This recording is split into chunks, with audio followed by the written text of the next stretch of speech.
Good morning students, welcome back to your SST class. Let's see on board. Today's date is 22 August. Your subject is SST and your class is 6. And the topic we are doing and the part of the book we are doing is history. And chapter number is 6.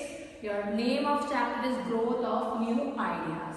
Okay? We are leaving chapter 5 because it is omitted for your essay syllabus. That's the reason we are leaving that chapter. This is how your books looks like. I hope you have already taken this book from school. Open page number 15. I have written here, you have to open page number 15. Sorry, I have written 13. Page number 15 per hand. Or we are discussing, in today's class, we will discuss two topics. First is introduction of new ideas. कि क्या new ideas से जिनकी growth हुई वो पढ़ेंगे हम. Second हमारे उपनिषेध क्या होते हैं हम ये पढ़ेंगे. सी okay, when you open page number 15 you will see this kind of image and these two topics we are going to discuss in this class. Okay, religion help us to lead a balanced life. उन्होंने कहा है कि धर्म जो है एक हमें balance life यानी कि एक अच्छी लाइफ एक अच्छी जिंदगी जीने में मदद करता है. It gives us direction and guidelines to make life comfortable and happy. ये हमें एक दिशा दिखाता है जिससे हम एक अच्छी जिंदगी, आरामदायक जिंदगी और खुशी जिंदगी जी सकें. All religions in the world have sacred texts. In the world have sacred texts which teach people the way to live. उन्होंने कहा है पूरी दुनिया में कुछ धर्मों के बारे में लिखा गया. उन धर्मों में बताया गया है कि हमें कैसे जीवन को जीना चाहिए, जो कि हमें हेल्प करते हैं कि हमें कैसा अच्छे से अपना लाइफ को स्पेंड करना चाहिए. Can you name the text of the some of the religions of the world? तो उन्होंने कहा है कि कुछ ऐसी किताबें हैं जो धर्म के ऊपर बनाई गई हैं, क्या आप उनके नाम बता सकते हैं? बेटा गीता है, हिंदू में हम जो है हिंदू जो हमारा रिलीजन है उसमें ये जीना किस तरीके से जीना चाहिए और क्या धर्म हमारा है ये सब हमारे को गीता में पता लगता है. ऐसे बाइबल है जो क्रिश्चियन के बारे में पता लगाती है. गुरु ग्रंथ है जो सरदार जो सिख कम्युनिटी है उसके बारे में बताती है. और ऐसे ही कुरान है जो कि मुस्लिम कम्युनिटी के बारे में बताती है और उसमें बताया गया है कि हमें क्या करना चाहिए और हमारा क्या धर्म है, हमें कैसे अपनी जिंदगी को अपनी लाइफ को स्पेंड करना चाहिए. तो these are the religious text. Toward the end of the later Vedic period society witness major changes. तो उन्होंने कहा है जब वैदिक पीरियड का एंड हो रहा था तो जो समाज है हमारा उस समाज में बहुत तरीके के फेरबदल हुए यानी कि बदलाव आए. The Vedic religion had lost its simplicity and start focusing on expensive rituals and sacrifices. तो उन्होंने कहा जो वैदिक रिलीजियंस थे मतलब जो पुराने टाइम पे छोटी छोटी पूजाएं होती थी, पाठ होते थे, भगवान की पूजा की जाती थी, वो सब बदल गया था. अब जो पूजा होती थी वो बहुत बड़ी होती थी, भव्य होती थी, बहुत महंगी होती थी.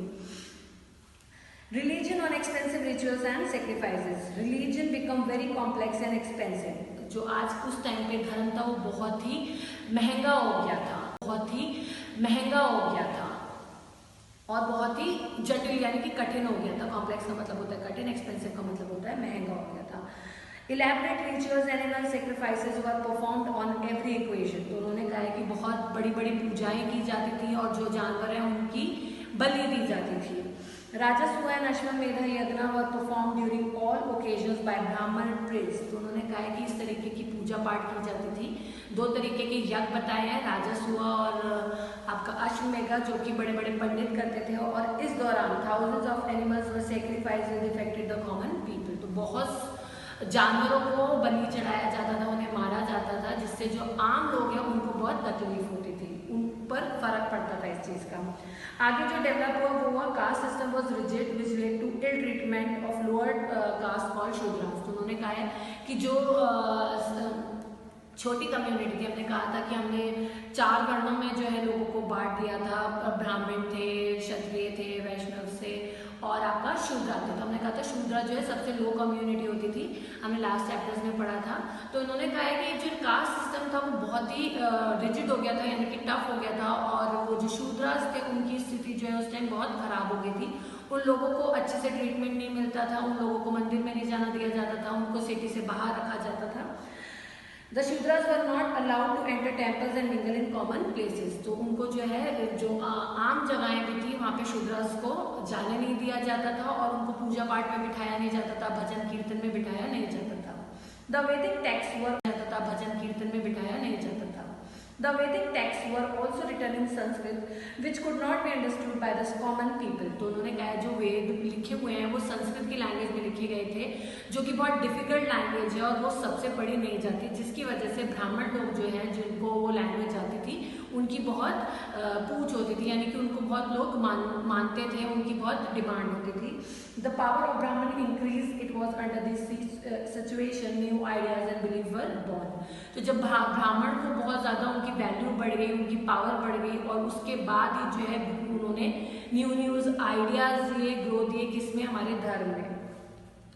It was around 6th century that Jainism, Buddhism and other the teaching of Upanishads had started spreading in society. तो उन्होंने कहा है कि ये 6th century की बात है जब जैन धर्म आया और बौद्ध धर्म आया और जो हमारे उपनिषेद है उसकी पढ़ाई जो है फैली पूरे समाज में।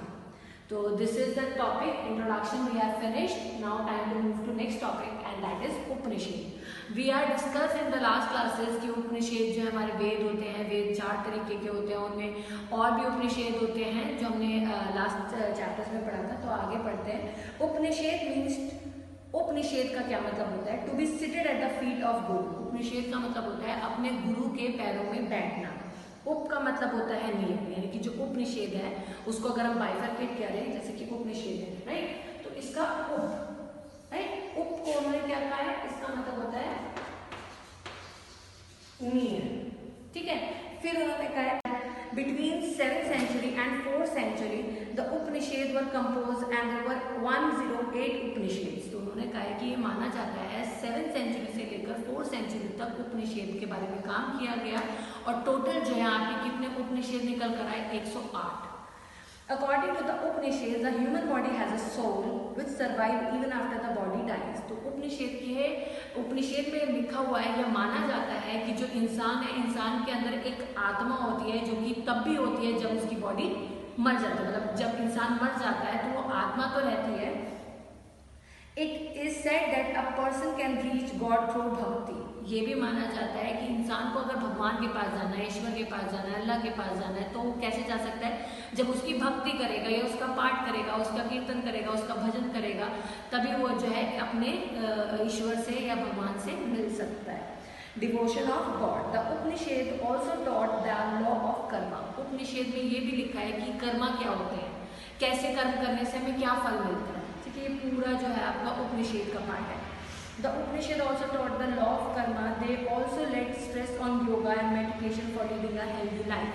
उपनिषेद में जो है मेडिटेशन और योगा के बारे में भी लिखा है, जिससे हमें क्या मिलती है? एक अच्छी लाइफ मिलती है, एक हेल्दी लाइफ मिलती है, स्वस्थ जिंदगी मिलती है।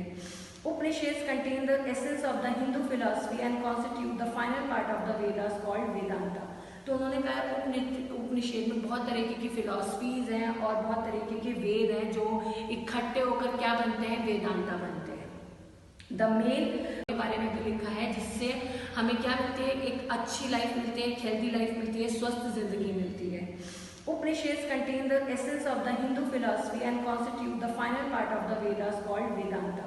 तो उन्होंने कहा उपनिषेद में बहुत तरीके की फिलॉसफीज हैं और बहुत तरीके के वेद हैं जो इकट्ठे होकर क्या बनते हैं? वेदांता बनते हैं। द मेन उपनिषेद आर, तो हमारे जो इम्पोर्टेंट उपनिषेद हैं वो हैं कथा, यानी कि किसी की भी कथा करते हैं, जैसे कृष्ण कथा हो गई या फिर राम कथा हो गई, इस तरीके से।